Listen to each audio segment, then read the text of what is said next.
The live exporters to halt this trade and to the government to act quickly, urgently, to end the live animal export trade entirely. 1,000 people took part in the protest, which was largely peaceful, but police did make 6 arrests. The first of an expected 4 lorries rumbled into the narrow high street to be met by a crowd swelled to around 1,000. Some of them animal rights campaigners, but most of them townspeople, indignant that Brightlingsea should become another centre for a trade they find repugnant. The lorry, carrying several hundred sheep, advanced a few tentative yards, then, on police advice, reversed away from the port, its cargo off to spend the night at a farm nearby. The anger expressed by local people astonished the police. Good evening. The first lorry carrying sheep for exporters failed to get through a human blockade at the Essex port of Brightlingsea. Earlier today, several people were arrested after a group of protesters surrounded a sheep exporter's car. Things started to get out of hand at lunchtime as protesters rocked the car belonging to a sheep exporter from Cambridgeshire. There's been a police press conference tonight. The Assistant Chief Constable Geoffrey Markham said the reason that the lorry was turned back from the police point of view was on the grounds of public safety. There were disabled people, there were children in the crowd, and he said the situation was becoming quite dangerous. 1,500 demonstrators had blockaded the Essex port of Brightlingsea. ITN's Colin Baker was there. It was just a token attempt to get through, but a solid and motivated wall of protesters proved impenetrable. This lorry was one of 4 contracted to bring livestock to Brightlingsea port, bound for slaughter on the continent after a 9-hour North Sea crossing, each lorry carrying at least 400 sheep and lambs. One man threw himself out of a wheelchair to lie across the road, almost under the front wheels. It was the moment of victory. For 12 cold hours, the demonstrators have been waiting for this moment. As a convoy of lorries carrying sheep for export to the continent was forced to turn back from the Essex port of Brightlingsea. It's been an eventful day at this historic but modest port. The news tonight is that protesters have succeeded in turning back the lorries of live animals bound for the continent. A senior police officer said he'd never seen such diverse, dedicated and articulate opposition to a single issue. At 6:30 this evening, the first lorry appeared. Demonstrators, some of them at Brightlingsea since early morning, immediately voiced their opposition.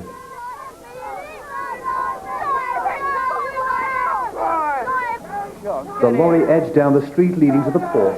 A police van, its rear doors open, went ahead of the lorry. Demonstrators surged around the vehicles.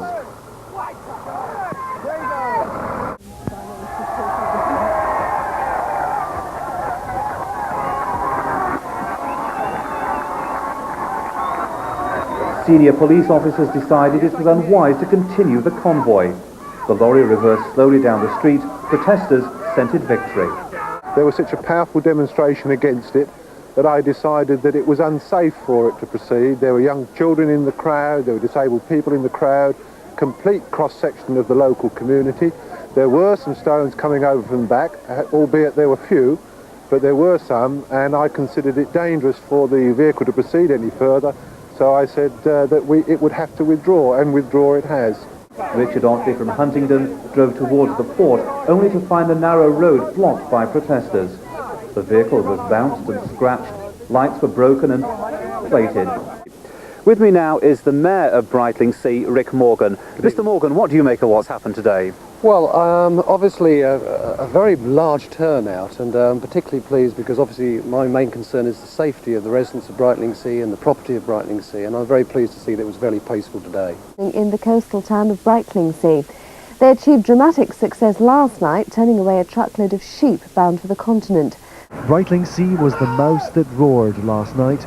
1,500 demonstrators, young and old, fueled by events at Shoreham, used their sheer mass to block the narrow road to the wharf, where a freighter was waiting for sheep and lambs to sail on the night tide to Belgium and foreign abattoirs. The small Essex town was having none of it. What's going on now? Stay off the road! With elderly, young and disabled among the crowd, police had no option but to call it off for the night.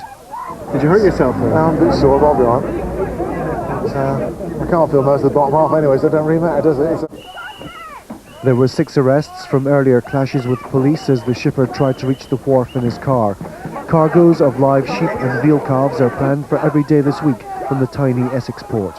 Martin Frizzell, GMTV News, Brightlingsea. To block the export of live sheep.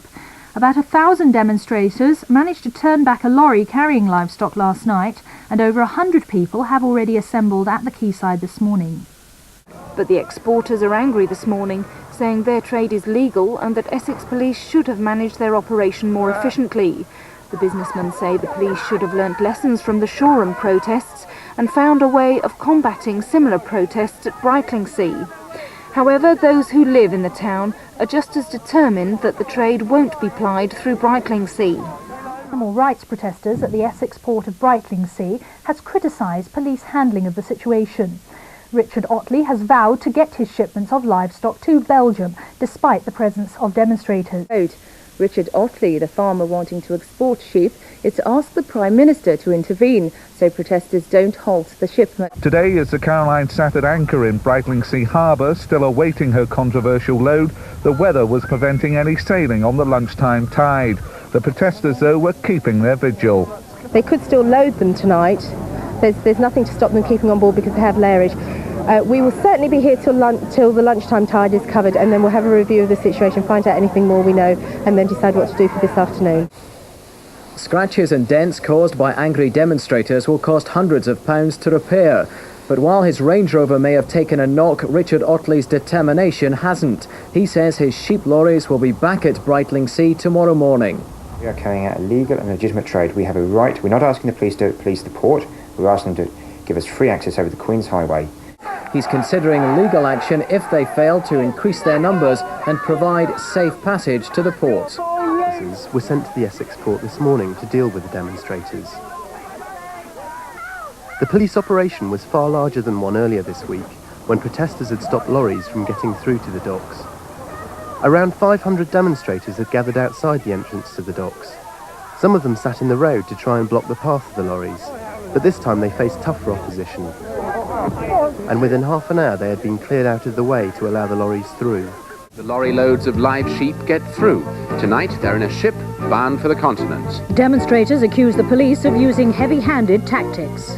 Look at the way they're treating our women and our children. It's unbelievable, and we are actually paying for this. We'll also be looking at the real Brightlingsea, the peaceful coastal town that's suddenly been transformed into a battleground.